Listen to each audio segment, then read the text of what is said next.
Good afternoon, everybody, and welcome to this Women in Asset Servicing event that's supported by Embark. Today we're going to cover ESG, and you'll be absolutely delighted that this is not a training session in ESG and sustainability. We wanted to take this topic from a completely different standpoint and think about engaging with the investors. I'm absolutely delighted today to be joined by Holly Turner, who is one of my colleagues here at Schroders, and she's a sustainability analyst. And I'm also joined by Georgia Stewart, all the way from Amsterdam today. So we're doing wonders with the technology. And Georgia, as many of you may know, is founder of a business called Tumelo. We're going to do a couple of quick presentations from Holly and Georgia, and also then have a Q&A session at the end. But please do start to pop questions into Slido. The details are on the screen here, so log into Slido and then hashtag WIAS, and that should get you into the question section. So I'm going to try and multitask here and listen to everything that's going on and keep track of the questions. If there's any that we don't get through today, then I'm absolutely sure that we can pull those all together, and Georgia and Holly would be delighted to help us respond to you. So just before we get started, I've just got a couple of slides by way of introduction. So if we just move to the first one, that'd be great, Holly. What is this all about? I work in the financial advisor space, and they tell me often that people are not queuing up for ESG investments. Well, do you know why would they? At the end of the day, it probably means nothing to them. But if we told people that they could invest in a way that helps to address climate change, reforestation, reduce poverty, help tackle modern slavery, and with no detriment to performance, well, why would they say no? So this is really all about engagement and communication. And the next slide shows just some information from our Schroders annual survey.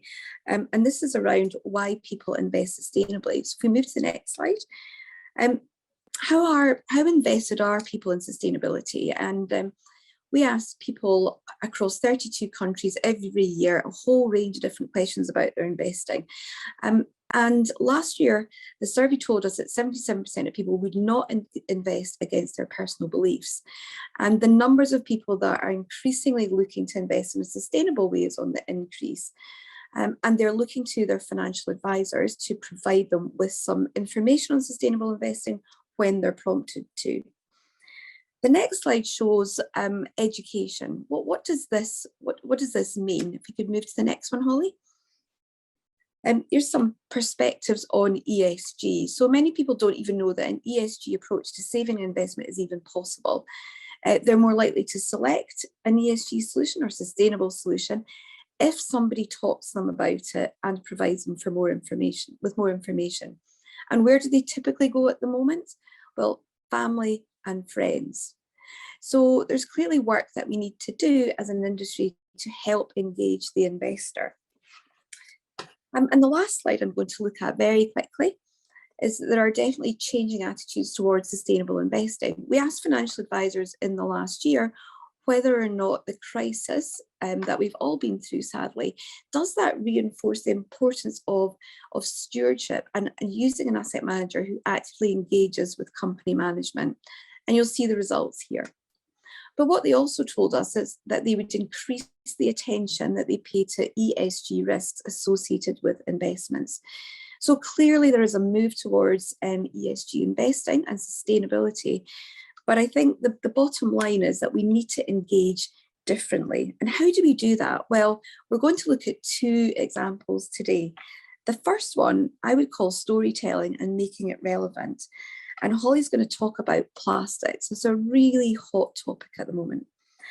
And then George is going to move on to how technology can help engage and how can we give investors a view of the companies that they own and a shareholder voice. So really different and interesting angles on ESG and investing, but more importantly, how can we engage investors in a fantastic way? And I think there's lots of different opportunities to do that. So I'm going to hand over to Holly, and she's going to take us through her session. Thanks, Holly. Thanks, Julian. Just making sure you can still hear me through the microphone. We can indeed. Off you go. Perfect.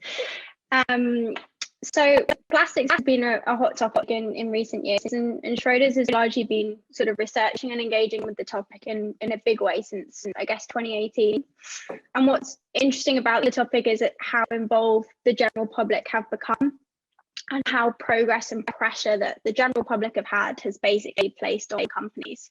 And I think really the public pressure almost grew before the regulators and as a policy response, rather than the other way around. So a lot of the time you'll see, you know, regulations come in, which then bring something to the foreground of companies. And I think in this situation, it was almost the reverse. It's the public pressure initially, and then the response from regulators as it's become such a forefront issue.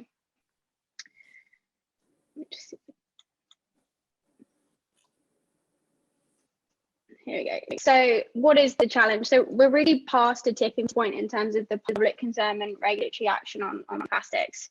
And it really started as that kind of Attenborough effect. So with documentaries highlighting the plastic waste issue, and that evolved into the sort of big public concern that we saw. So the graphic on the right highlights this. It's the rapid expansion in consumer awareness for both plastic waste, which largely originated from the sort of plastic in the ocean issue. And that's really apparent when we're looking at things like Google searches on specific topics. This then escalated into, I guess, more extreme views by consumers. So, we see kind of customers at shops removing excess pieces of plastic packaging at checkouts to demonstrate to companies that they wanted this change.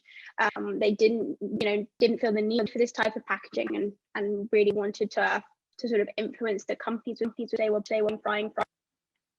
And that really moved then into regulations around different aspects of the value chain for plastics. So it really began with Asian countries limiting the amount of waste, including plastics, that they exported from other countries. And also in the initial step of eliminating specific plastic items. So the classic plastic bag, as seen on the graphic on the left. It's probably those first initial phases of regulation. And again, that really links back to perspective and them demonstrating the types of plastics that they didn't feel were necessary to them as they move forwards. So our initial research was undertaken back in 2018, and it found that while consumer companies, or supermarkets, consumer goods companies, had been most visibly affected by the increased attention, the impact was actually beginning to be felt by other plastic value chain members, largely among sort of raw material suppliers and packaging companies, as the sort of communication from, I guess, the consumer goods companies started to sort of spread out down the value chain as they demanded different things from their suppliers. So following our research, we engaged with over 100 companies throughout the value chain to understand how they saw risks and opportunities from the plastic problem. And that always related back to the consumer response. I think a lot of the times when we engage with companies, the regulation bit is at the forefront with how we engage with companies in terms of something that could affect their bottom line is a severe risk through. Communicating consumer and customer voice was just as loud as what we found from the regulation angle. So what does it mean for the future of plastics? And bucket it into this is reinforced by the Ellen MacArthur Foundation. So the three that we really are eliminate, innovate, and circulate. And we need all of these aspects in order to achieve what is a plastic transition. So what we found largely was that we're not going to reach a sort of zero plastic world. They have unique qualities, important qualities that we're not going to replace. But we actually see this plastic transition in terms of how we use or evolve them. So the first is eliminate. So the idea around eliminate is that we sort of remove all problematic or unnecessary plastic packaging. So we've seen numerous governments implement legal or fiscal measures to stimulate the phasing out of hard to recycle or easy to replace packaging items. Single-use straws, for example, carrier bags. In the UK, for example, the charge on single-use plastic bags has led to an estimated 90% reduction in the use by main retailers. But obviously, when we're looking at this, the consumer plays a key role here. Plastic bags are still available in most shops, but it's the choice of the consumer to not use them or to bring their own. So there's really a sort of limitation in terms of that company action, in terms of they can, you know, actively follow the regulation, but they're always going to offer them at that additional cost. And that's where the choice of the consumer really comes through in terms of how they then interact and make the decision themselves. And on engaging with companies in the consumer goods sectors, they're really at the forefront of this battle. And many have initiated changes, but we find that they are quite narrowly focused in terms of the set of packaging items that they choose to eliminate or try to. The second is innovate. So in order to both phase out on the eliminate side and also to keep, you know, a sort of zero waste circular system, which is that third theme, circulate, we really see that innovation needs to take place. Companies need to ensure that every single unit of packaging is recyclable, compostable, and where possible, reusable. And innovation can largely be driven by the packaging companies we found in terms of how they create a packaging item.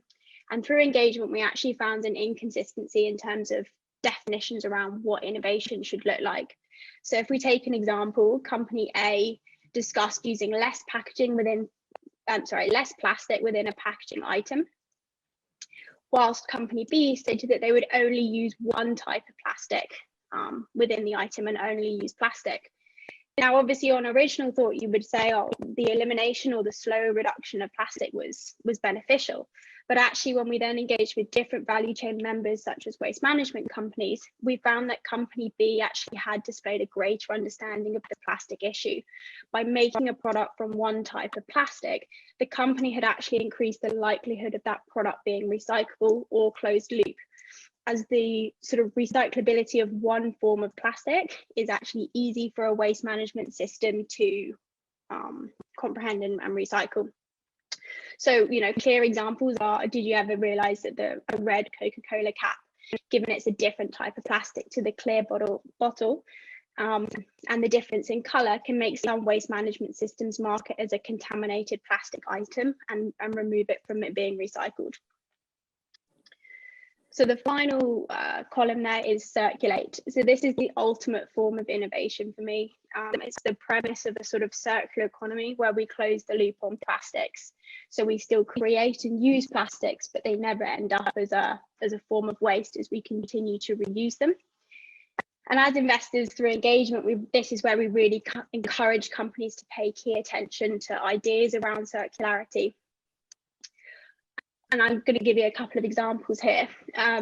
So we've got technology which is called sort of consumer deposit schemes or reverse vending machines. And these have really come in largely in Scandinavian countries, actually, where it's the duty of the consumer to take pieces of plastic back to supermarkets, for example, place them in these vending machines, and they are then taken back to the company that originated or created the plastic to reuse. Some of them have a form where you would basically pay a deposit, or you're encouraged to recycle on the premise you get 10p per bottle. And this type of technology where the sort of systems read the type of plastic you've distributed back, and they'll pay you a charge for each item. The other area I think is really interesting to highlight from an innovation point of view is on chemical recycling technology.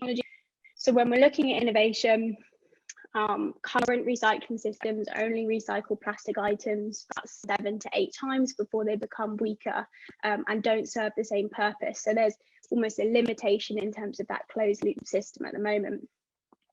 With chemical recycling technology, what it does is it breaks the plastics down to the sort of chemical plastic resin and then remakes them from there. This means that they can be recycled an infinite amount of times, and it also doesn't limit the type of plastic. So by changing the chemical structure each time, you have a flexibility in terms of the packaging option that you're making, or even sort of other uses of plastics altogether. But I think what's really clear with the Circulate one is that all of this depends on the collection of plastics. And you know, this is where the plastic waste issue really comes in. When we engage with value chain members, many of the others, so we're talking consumer goods companies, chemical companies, packaging companies, state that it's the recollection or the waste aspect which is an issue, and they feel removed from.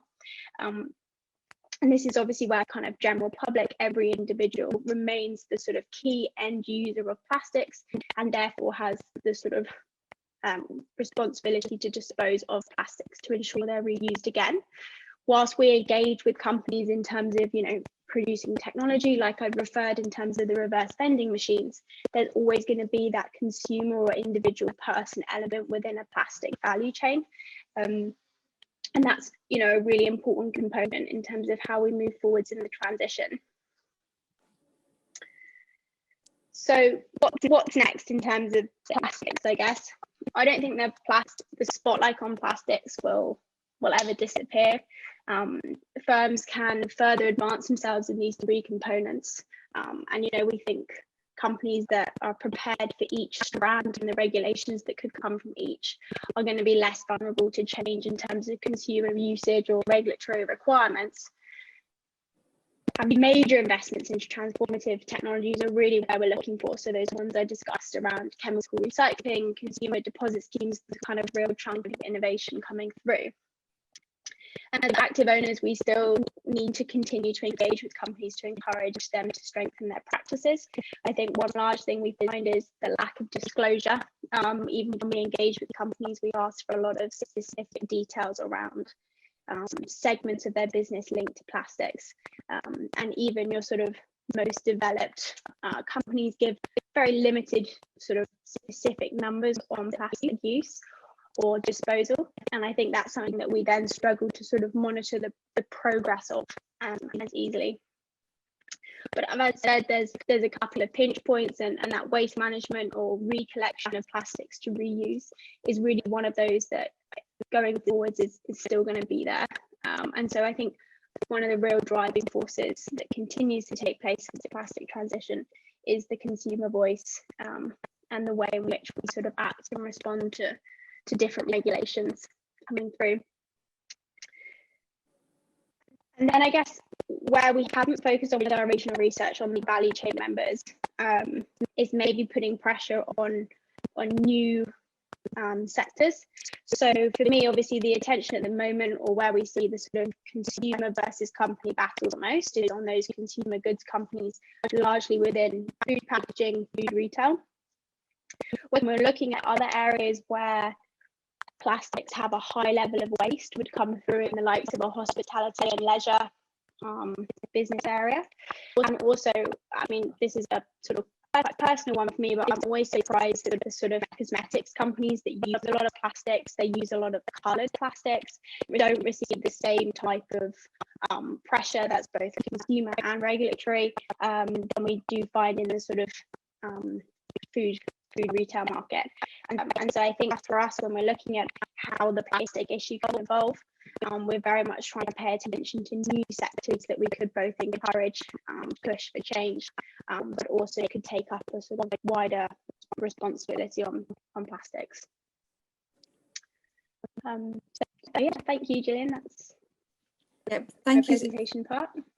Thanks very much, Holly. Apologies, I know we had a few problems with your microphone there, but hopefully everybody was able to hear all the key points, and obviously we'll do a Q&A, so we can pick up on many of those, but that was really interesting. I absolutely love the reverse vending machine example, and also your last point on cosmetic companies and some of the challenges. So some really interesting things for us all to consider. Now I'm going to hand over to Georgia. Georgia, do you want to take over and share your screen? You can just stop screen share actually, because I'm going to share my screen in a second. Thanks. Perfect. Hey everyone, thank you very much for joining. Hopefully you'll be able to hear me. I'm gonna have different problems from Holly. I'm in a cafe, so there might be some people talking around me, but hopefully they'll stay quiet. And also I've been doing a ton of networking over the last week, so my voice is struggling slightly, but anyway, we're gonna make it through. I'm gonna talk today about some similar topics to Holly, but mostly about how to engage the underlying investor in all of these conversations about plastic, but also other things. So our mission at Tumelo is really for every investor to have a voice as a shareholder. And when I say every investor, I mean obviously people that are directly invested in stocks, but also other people who are investing their money into the stock market and into the investment system. And we want them to be able to have more influence with their underlying investments and be able to communicate with their fund managers and others stakeholders in the industry. There's 275 million investors across the US and the UK. That's including direct stockholders, but also people in pensions and people with stocks and shares, ISAs, and they have 54 trillion in assets. So given that the majority of that money is invested through mutual funds and fund managers, that means that fund managers have a significant influence over some of the companies that Holly was literally just talking about. And as you can see, fund managers are engaging with those companies on a variety of issues, plastic being one of them, climate another, human rights another, gender diversity another. So essentially what Tumelo is doing is trying to power up that fund manager activity and trying to give the underlying investor more of a view, a little bit more influence in that process, and basically be able to participate and contribute to that conversation so that they are saving for their future in a financial sense, but they're also saving for the type of world that they want to see when it comes to social and environmental issues and also opportunities. So what I was going to do was just give you a demo of the platform that we have to show you essentially what Tumelo does and what kind of experience we're building for pension members and retail investors. I was going to talk to you a little bit about the communications that we have off the back of that platform, and then just loop around and talk a bit about impact and hopefully marry it up with what Holly's been saying. And I've got some examples of plastic, for example. Can I just check that you guys can hear me and it's all fine? Okay, brilliant. Great. So I'm going to share my screen. You give me 1 second here. So hopefully, can you see my screen here? It should say demo platform in the top left. Yeah, cool, perfect. So essentially, if you're a pension member or an underlying retail investor, then you are typically invested indirectly in funds which are being managed by a variety of fund managers. So for example, you might have a portfolio which looks something like this. You're going to be invested in one or more funds run by different fund managers, or potentially all by the same fund manager if you really like that fund management business. So essentially what Tumelo does is connect to your investment platform so that we can understand exactly which funds you've got and how much of each fund. From that information, we work with fund managers to be able to show you as an underlying investor what companies you have inside your pension and inside your retail investments through the funds. So when a fund manager is investing, they could be a passive, I suppose, but if you take an active fund manager, they're picking which companies are going to sit inside their fund and what allocation each of those companies are going to get. And so the whole idea of Tumelo is to aggregate that information and show it back to you in a way that's like consumer friendly and you're able to engage with it and hopefully bring your investments to life a bit more than they might be at the moment. And I guess for us at Tumelo, that's all about impact. If people understand more about where their money's going and what companies it's being invested in, and i.e. supporting, then people are more likely to engage with what more their money could be doing, and potentially also what their money shouldn't be doing in some cases. So if someone's interested, they can use this platform to investigate each of the different companies that they've got, find out more about what they do, go to the website, the Wikipedia source, work out what industry they're in. And then when it comes to participation, this is where we've built the voting part of the platform. So essentially, if you're invested in a range of companies, each one of these companies, so long as they're a publicly listed company, like anything in the S&P 500 or the FTSE 350, each of those companies is going to have a meeting once a year called an annual general meeting. And at those annual general meetings, shareholders gather and they vote on different issues like CEO pay, the director elections, and typically who the auditor of that company is. Every so often, other issues are tabled at an AGM, and we call them shareholder proposals or shareholder resolutions. And these are questions that are often put forward by NGOs in conjunction with fund managers or like super progressive fund managers that have been talking to companies for a while about an issue and feel like they're just not getting enough reception from that company and they're not able to make the change they want to. And they might put forward a shareholder resolution to try and force the company to make change at a faster pace than they might otherwise, and to draw attention to this issue from other shareholders. Because if they put forward an issue, then it gets printed on the company's AGM statement for all other shareholders to see and vote on. So even if the vote doesn't pass, it starts this conversation about this issue among other shareholders, and might raise awareness of what the company is or isn't doing on something like human rights or gender diversity, for example. So what we do at Tumelo for the underlying investor is we pull through those questions that are on the shareholder, on the AGM statement, and we show them to you who has a pension or who has a retail investment with that company in it. So for example, here are some questions. Maybe I should make the screen a bit bigger if you can see that. Here are some questions. There's questions on kind of executive pay at Lululemon, on animal welfare policy at TJX, which is TK Maxx's parent company, at diversity at Caterpillar, on diversity at Caterpillar, which is another company. And there's a real range of issues. I mean, from like sexual harassment all the way through to plastic shopping bags, through to animal welfare at Lululemon, antibiotics use at Walmart, all sorts of different types of questions get tabled. And obviously, they're really topical issues on companies that most people have heard of and care about, and potentially buy from. So we surface these companies, these questions, so that you as an underlying investor can tell your fund manager what you think about them in advance of the AGM vote. And the idea is that you're able to provide some insight to your fund manager on what you think about the issues, why you think that way. There's a place for you to leave a comment, and it helps the stewardship teams at fund managers as part of their decision-making process. Obviously, they're taking loads of other things into consideration, like the conversations they've already had with the companies, like recommendations they might receive from ISS or Glass Lewis, for example, but they are and now also would have a view of what their underlying customers actually think about any one of these issues, and how they're prioritized against other things that this company might be dealing with.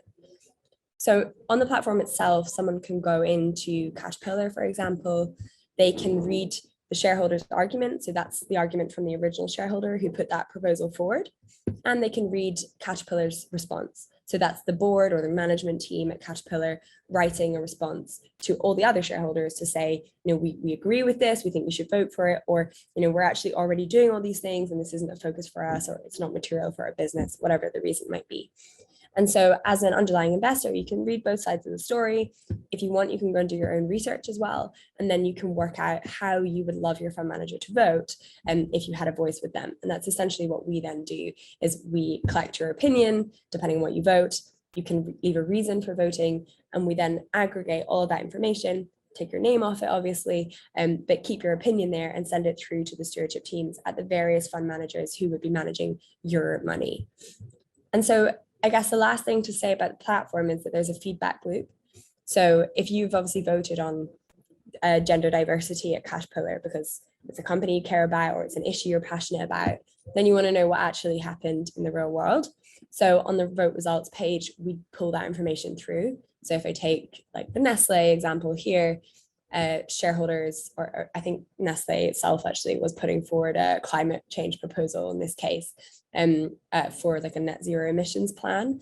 And here we can see how many shareholders voted in favor, how many voted against, in terms of the like fund management community mostly, and then also how did you vote, how did other people on your investment platform vote, etc. So the whole idea with Tumelo is that it's embedded into the investment platform you have. And I think, Gillian and we were all talking about how to engage people. And one of the things that we feel really passionate about is that you have to be where they already are. So we're not asking people to register for a new platform or kind of go out of their way. If you've got an account with a pension provider or with an investment platform, then the vision is that Tumelo is built into that account. So you don't have to do anything extra apart from click in favor or against, or do some reading around the topic if you want to. So making it really, really easy for people to kind of share their opinion and give their view is what we're all about. So that's a demo of the platform. Obviously, if it sits inside an app, which it does in Cushion, for example, then it looks a bit different because the app has the freedom to build it however they want. We just send them the data and they then can kind of create their own features. But essentially the kind of mechanism of showing you companies, asking for your opinion and sending you the result is the same, whatever format it's in. One of the things that I wanted to touch on was communications, because I think that in the asset management industry, you guys are really focused usually on communicating with institutional players and kind of institutional investors. And there's been to be fair, less reason to communicate with underlying investors, but therefore there has been less communication with underlying investors, aside from potentially like marketing from a company perspective. So one of the things we really focus on is communicating to underlying investors about when conversations are coming up or when issues are coming up, and also when results are in. So this is an example of a vote email we sent about Tesla's AGM this week. So I guess the headline there is like, battery powered vehicles like Tesla's depend on a mineral called cobalt. Cobalt is found mainly in the DRC, where child labor is a real issue. Shareholders are asking Tesla to disclose more about its human rights commitments. Tesla says it does enough. Here's what they do. What do you guys think? And then people can come onto the platform and actually read more and give their opinion. So this is kind of one of the ways that we try and kind of get into people's mindset on the issue they care about at a time that's appropriate for them, so that we can engage them on a regular basis, like on a monthly basis or every 2 weeks, depending on how the platform is set up. And we can do that on the mobile phone as well. So if you've got an app, then ideally you're sitting on the bus and we ping you a notification and say, hey, what do you think about gender diversity at Unilever? And you're able to give us your opinion just off the bat really quickly. And that's how we're going to get scale. So for us, it's all about impact. How can we engage as many people and kind of empower and increase the financial literacy of as many end investors as possible? So we need to make it easy, and we need to be where they already are. The last thing I guess I wanted to talk about was about real world impact. So we've only been in the market for a year. So we only launched a product a year ago with like Aviva and Legal & General, and then we work with quite a lot of fund managers kind of behind the platforms. And so for us, when the member vote gets sent through to the fund manager, they're using it as one part of their stewardship process. It's not the defining character of the stewardship process. I think it's important to be clear about that. And also our expectations are not that it is the only thing an asset manager considers. But what I guess I wanted to focus on was how important stewardship was in general. And Holly already has been talking about engagement and how, investigating companies can help you understand how to invest in them, and then you can put pressure on them to do better. And a lot of that does come from the public. And there are some examples here where, for example, this is a shareholder resolution that DuPont had back in, I think, March or May it was. And shareholders voted through a plastic pollution report proposal. And I think 81% of shareholders voted in favor of this issue. And DuPont have to respond and do better on their disclosure of the different types of plastic pollution that they have and how they're going to deal with that going forward. And so I think the company has to deal with something much more head on, because its shareholders, who are effectively its owners, have demanded more on this issue. And I think for us, if we can build the momentum from the underlying investors, then we can increase the frequency of this type of thing happening and increase the pressure on the end companies to do more and to do it faster, so that we end up in a net zero world more quickly, or in a world where there's less plastic pollution, or in a world where boards are more gender equal, or management is more gender equal. So I guess that is a summary of like how we work, how we communicate, and the impact that we're ultimately trying to create in the real economy. I'd be really happy to take any questions. Oh, you're on mute, Gillian. Someone was going to do it at some point. It's me, sorry. That's because we've been doing face-to-face recently, so I'm not used to getting back into the virtual world. Anyway, that's a great session. Thank you, Georgia. It was really helpful to understand what Tumelo does, and some great examples. And I think across both sessions, we heard some great examples of the influence of shareholders, and also consumer influence in moving the dialogue further forward. We've got some questions coming in, which is great. I'm going to start with one for Holly, because I think this is a really interesting one. Holly, plastics have exploded, haven't they, or the use of, because of COVID-19, which seems such a shame. It almost felt we were making great progress towards reduction in plastics up until that point. Do you know if it's impacted the scale of use, this whole COVID-19 situation? So has the use of plastics increased, and is there any views on that one? Yeah, sure. And apologies for my mic. Obviously I was sharing my screen, and so I didn't see any of the comments come through around something unable to hear me. So just chatted away to myself. I think, yeah, so I think obviously the use of these within COVID-19 has increased plastic waste again. And you'll see various graphics happening through in terms of leakage again into the ocean. I think what it has demonstrated though is the use of plastics. Can you still hear me? No, we're having a few issues with your mic. I don't know. Do you want to maybe just dial in on a phone or something? And I'll dial out and I'll come back in. Perfect. Let's go to Georgia then, because we've had a number of questions, Georgia. First of all, somebody's put in the chat here, they absolutely love what you do, and about how do you engage to get investors involved? How do we get people engaged in the first place? Yeah. I mean, I guess that's probably the biggest challenge that anybody has. We work really closely with the platforms. So essentially we integrate with platforms and then we do everything from inside the platform. So with Cushion, for example, which is a pension master trust, and it's where our DC workplace pension is actually at Tumelo. But essentially, if you're logging onto your pension app, there's a little vote notification in the bottom right hand corner. So every time you look at your pension app, you're going to see that.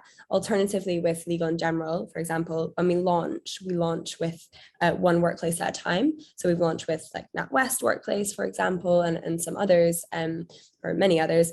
What we do is we have an email sent from Legal and General to say, hey, you've got Tesla in your pension, there's a human rights folks coming up, do you want to see what's happening, do you want to have a voice? But we also will engage the HR team at the company, because increasingly companies themselves, they want people to be more financially engaged and that have better financial well-being. So they also, and also CSR is obviously really important to them, and they want to talk about things like gender diversity and sustainability. So they will also support us by posting on, their intranet channels and that kind of thing when we first do a launch. And then it's about sending like regular email communications. Sure. It's always a challenge, isn't it? Engaging. Yeah. So Holly, let's see if your mic's working properly now. Oh, perfect. Do you want to go back to that question on plastics and the rise of use as a result of COVID-19, and or has it risen? Yeah, sure. So as I was saying, obviously, I do think the plastic waste issue has increased again. What I think it has demonstrated, though, is there is a use for plastics. They are important. They have qualities that we're not going to sort of find easily in other materials. So almost it's shown the value of them. Since then, what we've done actually is engage with companies that use plastics specifically within, I guess, healthcare. To try and understand the types of, have they felt the same plastic pressure? And interesting, what comes back is a lot of the time they are regulated to use virgin plastic. So they can't make plastics that can be reused, because obviously within the healthcare system, there is a real risk of doing that. So I think what it's done is, yes, there has been a re-increase in plastic waste, specifically around sort of COVID-19 items. So it's demonstrated both the use of plastics, but also then the real need for this sort of circulate, or technologies that can take all types of plastics, chuck them in some chemical system and recycle them. And so what we're trying to understand with particularly healthcare companies is what type of innovation do they need that they could take almost the contaminated in terms of the medical contamination of plastics, and how they could sort of recycle them in some kind of form. So I think actually what it's done is increased, I guess, opened up a whole new area in terms of the types of companies that use plastics and what can we be looking for and encouraging them to do to sort of try and start to recycle, or where there's still a regulation prevention or limit for them. Sure. And actually, we've got a question that links to that, Holly, a really interesting one. Do we think that plastics can ever be eradicated? So my answer is going to be no, and it's also going to be that we don't want to. So for me, when we're talking about certain types of plastics, I don't think we ever advocate to companies that we want them to never use plastics or stop making them. For us, it's very much on the plastic waste part, so that closed loop system, and that's really about reusing plastics multiple times. That's where we see the market moving as well. So the reuse of recycled plastics within products is starting to come through on regulation. So I think it's a kind of eradication of plastics that we don't deem necessary. Plastic bags being a really great example of something that, you know, every consumer could take a fabric bag to the shops. But I don't think we advocate, well, we definitely don't advocate for all plastics to be eradicated. It's just choosing when to use them, and when we do use them, making sure that we can sort of close loop and recycle them. Sure. Georgia, a question coming for you in terms of the Tumelo platform. Is it for UK investors only? So no, not technically, but having only launched it last year, we mostly only integrated with platforms in the UK, or actually we're solely only integrated with platforms in the UK. We are starting to talk to some US platforms and also some platforms in the Netherlands who are also changing pension system to a kind of DC focused system. So they're becoming more interested in engaging their pension members. So we have global ambitions, but yeah, we just need a bit more time. I love to see young entrepreneurs like yourself with global ambition. So congratulations. And this is one probably for both of you, although I might have a view on this as well. Do we see or do we think there are particular investor types for sustainable products? So, you know, is it just millennials, or do we think it's now more widespread? Georgia, do you want to go first? What's your thoughts on this one? Yeah, I guess, I mean, so we actually have a target persona. Like generally, if you're a tech company, you're building, looks like I've been at a festival, sorry, this is a conference badge. But yeah, we normally build for a specific persona so that, you know, but we have multiple persona types, but our priority persona is I can't remember what we call them, but they're like a young professional basically. So we are building for a younger generation, I would say, on the whole. However, like with our NatWest cohort, there's a really large proportion of people that are in their 50s. I think that's the most common age. So we're super aware that we need to be building for all types of different personas. I think our data is probably skewed somewhat by the age of the workforces who we launch with, because we're in pensions. So it's going to be interesting as we start to scale. We're going to get large amounts of data and be able to actually look at who's engaging in what types of topics. I guess for now we have that data, but it's quite dependent on who we've launched with, I think. Okay. Well, Holly, what about yourself? Do you have a view in terms of the demographics that are actually engaging with sustainability? Yeah, so I'd say it probably originated more with millennials. And I think from a sort of personal point of view, when we look at, say, the types of applications we get into the ESG team, there's a lot of millennials that are very engaged with the topic. But I do think that it is becoming a lot more commonplace. And I think that's largely with making kind of separating out different ESG topics. And it's kind of what Georgia talks about as well, and making them resonate with certain people.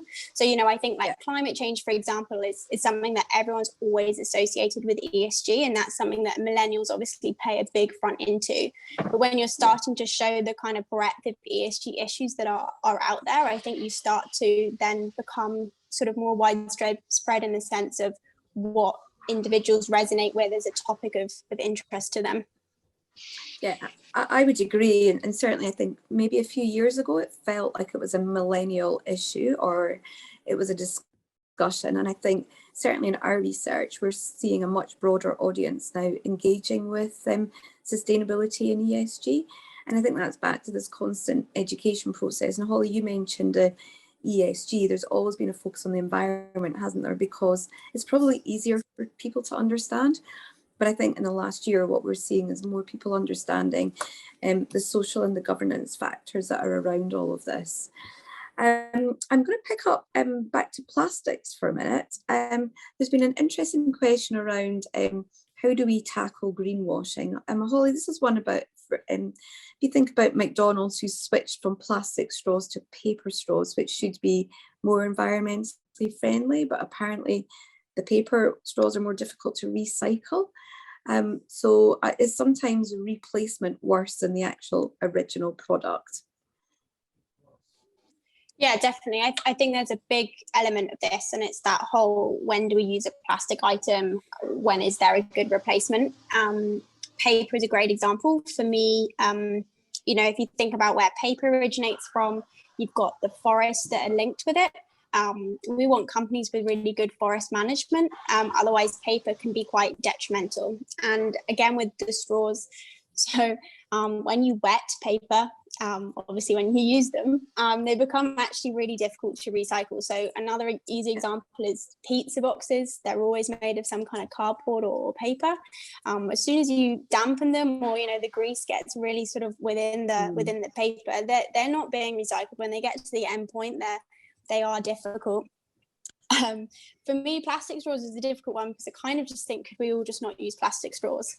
So plastic straws is tricky because I think that sits more in an eliminate than it does in a, should we just make them from plastic and recycle? But I think the material conversation is really important. It's the same when you're looking at biodegradable materials that are replacing plastics. Biodegradable materials are really great, but they take a whole separate waste management system to recycle them because they have to be put in specific conditions to biodegrade. And so I think this is the difficulties that companies face in terms of the multiple different options or demands that they could be making, and which one is actually best or most environmentally friendly. Yeah, sure. So there's maybe, if I could call it, a little bit of compromise along the way sometimes. So I never thought about the fact that we can't completely eradicate it, and there's a choice to be made. Sometimes we can't avoid the use of plastics, but it's where we deploy that. And George, I'm going to come back to you in terms of investors and thinking about diversity. So the question is, are investors interested in diversity in our companies, or is that just wishful thinking? And maybe you can give us some insight based on some of the engagement that you have through your platform, depending on what companies are looking at their annual general meetings. Yeah, okay. No, people are definitely engaging on diversity. It's not the number one topic on the platform. I'm pretty sure it kind of changes, but I'm pretty sure the number one topic by number of votes per topic is animal welfare. Okay. But that's not everyone voting for animal welfare. To be clear, that is also the most controversial topic. So like people will vote in the opposite direction, as in like not supporting new animal welfare initiatives more than they do on like climate change, which is more unanimous. So yeah, we're kind of getting into the nuance here, but animal welfare, then it's closely followed by environment, human rights, healthcare, but gender diversity is really important. It's definitely up there for people in terms of the issues that they care about. And there are slightly fewer gender diversity votes than some other issues as well. I think one of the things that we at Tumelo need to get around is working out how to represent a gender diversity vote. This is kind of really getting into the nuance, but like, I guess shareholders, like fund managers, have the opportunity to go into detail to think about director elections as gender diversity votes, and how do we create a representative board. Whereas for us, it's really hard to present that to a user in a way that doesn't involve us injecting our own bias on an issue, because we really are trying to be neutral in everything. So that's another problem. I need to work out how to configure the platform so that we can represent gender diversity more easily than it is, without people having to necessarily do the background checks on every director at a company, which they're not going to do. No. But generally speaking, people really care. And I think there's some interesting research by L&G that was saying that that women in the later half of their career were really engaged on gender diversity because it's something they've experienced, or they've not experienced diversity, but they may have experienced I guess like disadvantage potentially. And that's something that we definitely find when we're talking to users, is like people have sustainability means different things to different people depending on their own background and their own life experience. So we'll see, men in their 60s engaging on different types of things than women in their 20s. And I think it's to do with, I guess, the conditioning they've had when they've grown up, but also the way that they're currently experiencing the world and the issues that are kind of affecting their day-to-day in different ways. So I think it's not like you can't have a catch-all for sustainability for all personas of all age groups. It's just not possible. People are going to lean into different issues. And I think that's why, you mentioned greenwashing. I think that's why transparency is so important for fund managers, because I think it's really hard to go out there and say, I've got a sustainable fund or I've got an ESG fund, because that means something different to everyone that you're speaking to, unless you are speaking to a very specific persona and you know exactly what they want, like if you've got a charitable foundation or something. But if you're just marketing to the market, it's really hard to say I'm sustainable and for that to mean the same thing as you mean it to mean to everyone you're talking to. And transparency is a good way to get around that. Yeah, it's a really good point you've made there in terms of sustainability, and means different things to different people. And we all have different views. And this is one of the things that challenges, I guess, we often face when we're developing products, particularly maybe in the multi-asset space for clients who quite simply just need a multi-asset fund to start investing. And how do you put something together that meets everybody's requirements? Because what I think of or I feel passionately about in terms of ESG might be different to you, and sometimes there's got to be compromises along the way. So I think it's a really interesting topic. Certainly, we did some work with some of the companies that we hold in the US where we looked at the diversity of women on boards and wrote to them explaining that we'd vote against the nominations committee if we didn't see a rise in, or in fact, women just appearing on their board. And that was really successful in terms of our engagement. So that's back to, I think we mentioned it a couple of times, it's important as asset managers to actually demonstrate how we engage with companies and how we move forward in terms of the conversation. And Georgia, one of the questions that has come through is about, are you planning on utilising retail platforms? So examples have been given of Hargreaves and AJ Bell, so not only just pension platforms. Yeah, 100%. I was never intending to be in the world of pensions, but that has been my world for the last year. I think like in pensions, there's such a massive engagement problem that the big pension providers were really interested in working with us. So it was like just a really sensible place for us to start. And when you're a startup, you know, you're not picky, you're just trying to work out where you fit. But I think 100%. We've started working with some retail platforms. So we provide all the transparency on the big exchanges investment platform, for example, among others. So we'd love to work with Hargreaves Lansdown. If you know them, can tell them that I said that. that's like the next step for us. Plug. Yeah. And another question actually for you, which I think is really interesting. How did you think about starting Tumelo? You know, what was the journey to get to where you are now? So, I mean, I don't have a really long background, but I did study climate change at university. And whilst I was there, we were working on something called the Positive Investment Campaign. I also can't take that much credit for that because that already existed when I arrived, and it was full of PhDs and people who knew loads about stranded assets and stuff like that. But I joined it and was passionate about it. And the whole idea was, if the university with Cambridge had £6 billion invested in the stock market and invested in, you know, pharmaceutical companies and energy companies, fossil fuel companies, then when it came to voting and engaging, they should have influence with all that money and also their kind of weighty reputation behind their shares. So they should be able to, we should be confident that when their shares were being voted, they were being voted in line with the mission statement of the university. And we weren't confident of that because the university was delegating to fund managers and they didn't have much visibility over what those fund managers were investing in or how they were voting. Now, increasingly that's changing. There's much more transparency in the space and much more communication, which is great, but that's a problem that we noticed. And a kind of a campaign and issue, like that kind of idea of investor activism that we were super passionate about. And so when we left university, we set up Tumelo to kind of address that problem, but for the masses, as opposed to for kind of the charitable endowments or the education institutions who already have a lot more access to fund managers who can call and ask the right questions. Whereas obviously as a retail investor, you just can't do that. So we needed to find a more scalable way to make that possible. And that's really where it came from. Great. I just love hearing entrepreneurial journeys and I think actually we just see more and more women, and this is women in asset servicing, although I'm sure there's men on this call and they're all welcome, but I just love hearing the stories of women entrepreneurs, because I think we're definitely seeing the rise of that in the UK, which is fantastic. Yeah. Holly, another one for you. Somebody's asked a really interesting question here about what do we think are the chances of success for a mechanism like the plastic credits program launched by Vera, so similar to carbon credits. So what's the success in terms of, or potential success in mitigating plastic pollution, given that the carbon counterpart hasn't really impacted as expected? Do you have a view on that?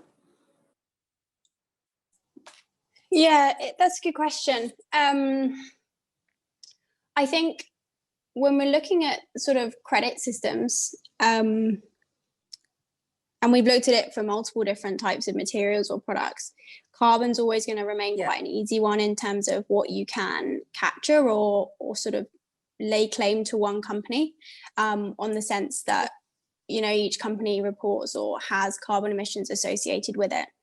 I think what I have found with the engagement with plastics is that I would never hold sort of one company accountable for a plastic item. It goes so much more down through different value chain members in terms of how a plastic is created.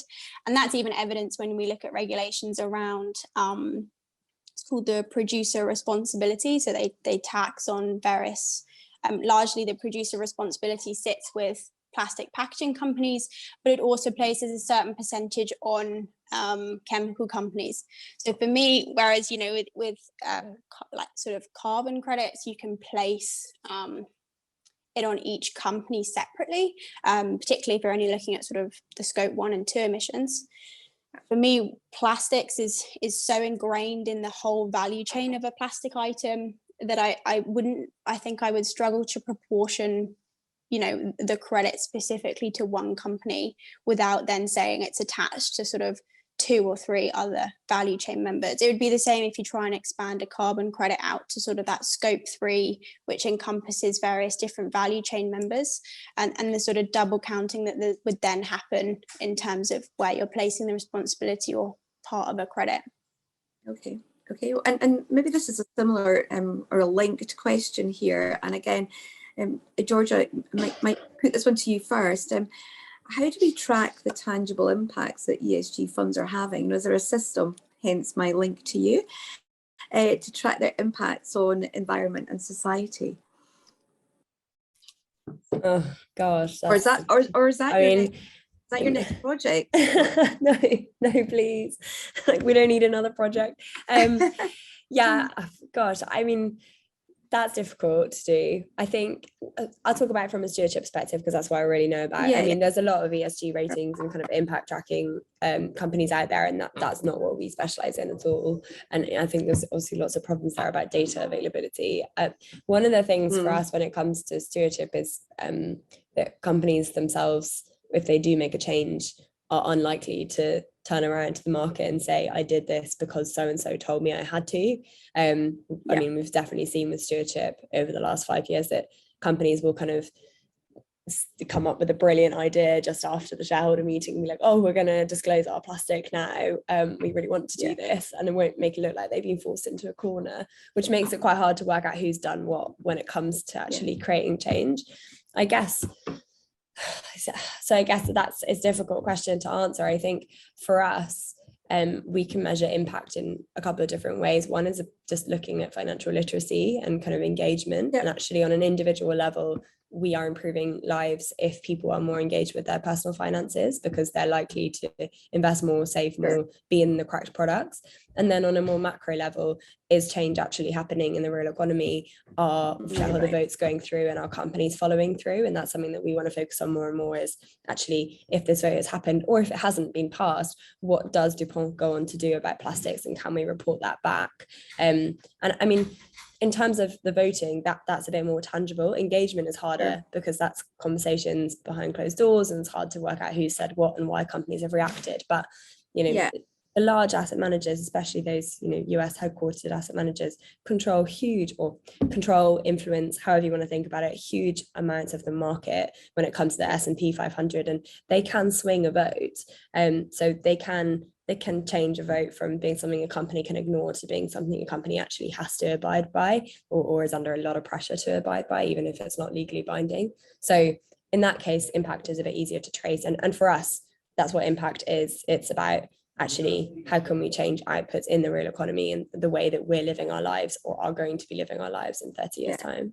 Absolutely. I mean, certainly for us, one of the things we're constantly trying to do is demonstrate for investors the positive impact that their investments are having across, for example, the SDGs, and really trying to demonstrate the tangible benefits of investing sustainably. But I think at the end of the day, we're all on a journey with this one, aren't we? So I'm very conscious we've got 1 minute to go. I've got just one point. I'm going to ask the panelists one last question, but before I finish, just want to remind everybody that we are going to have an in-person event in December.